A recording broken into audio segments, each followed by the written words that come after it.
Hello, my name is Andy Harris. I'm the author of a number of books on computer programming and game development, and I've also taught computer science, including game development, for several years.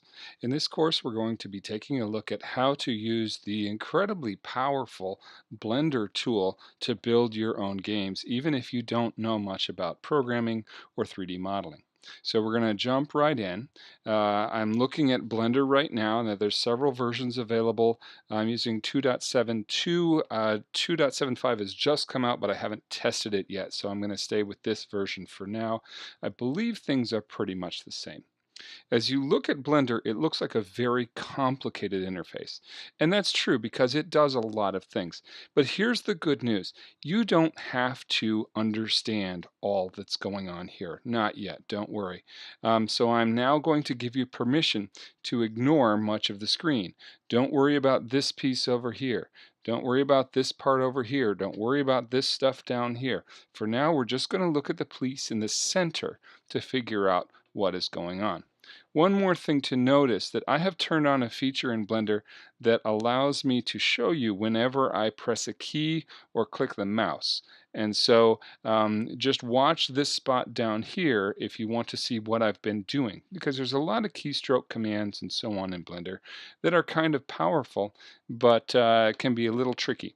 This is a video, so slow it down, stop it, and rewind it if you need to. We're going to go fast because you're clever, but we want to have fun, and I'll make sure that everything is here.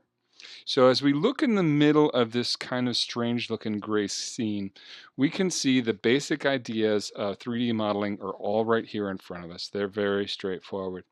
We have basically three things. We're looking at what's called a scene graph, and that is a representation of a 3D space. There's three main kinds of things that you'll find in a scene graph.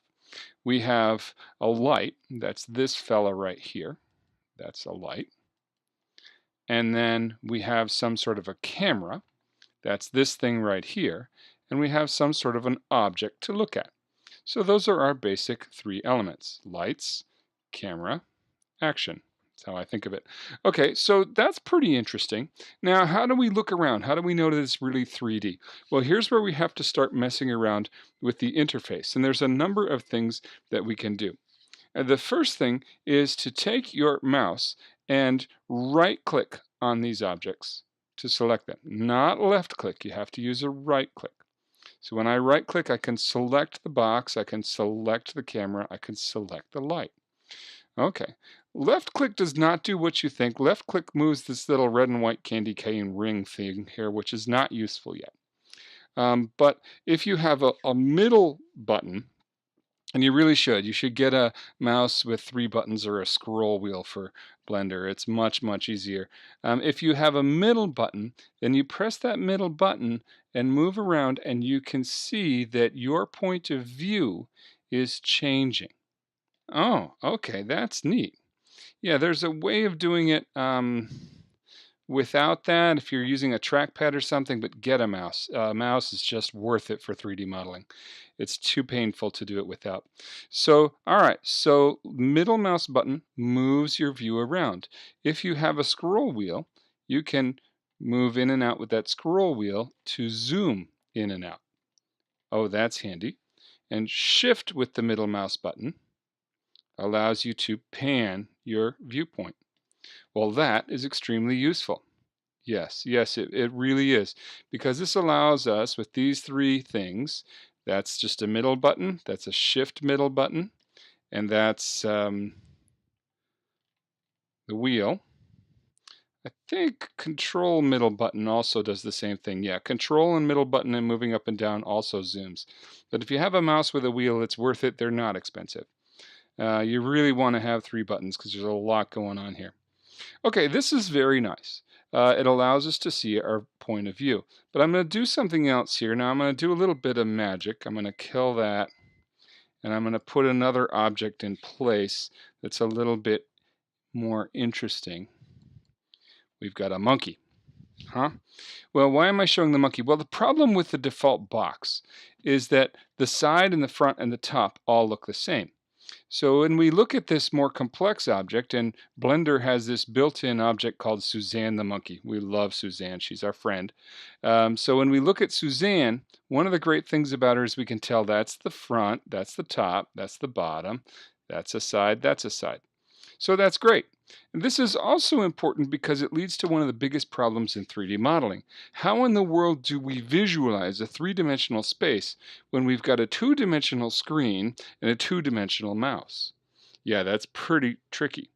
But it turns out there's a couple of ways to do it. One thing you can try is Control-Alt-Q.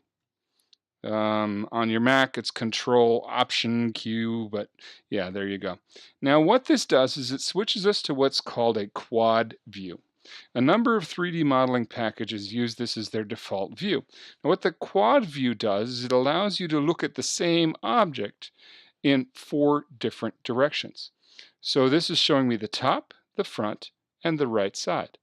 And this area is 3D, it can be whatever. Now this is interesting because to help visualize it, what you can do is you can say, hey, imagine that this is a big box. So there's the front of the box. Now you fold this piece down, and that would show you the top of the box. If you fold this piece over behind, then that would look like the side of the box. So that's pretty helpful. This quad view is one way that people try to manage three-dimensional space. Now the truth is this really clutters up the screen. It gets small fast, so I don't actually use this. A lot of Blender developers use another trick, which I'm going to show you. First I'm going to turn quad view off, Control-Alt-Q. Now if you have a numeric keypad, that's the that's the keypad beside your keyboard. Take a look at that thing right now, and you'll see that it has 1, 2, 3, 4, 5, 6, 7, 8, 9, of course. Well, where is 1? Well, 1 is, sorry, I said 1 while I was thinking something else. 1 is at the lower left of the keypad, like this front view is. Okay, I get that. Okay, so where's the 3? Well, the 3 is the lower right of the keypad. Yeah, just like this guy is, the lower right of this 3D view. And where is the 7? Well, the 7 is at the upper left, just like this thing is. Okay, so now that you've seen that, let's go back, Control-Alt-Q to a full screen, and watch what I do when I hit the 1 key.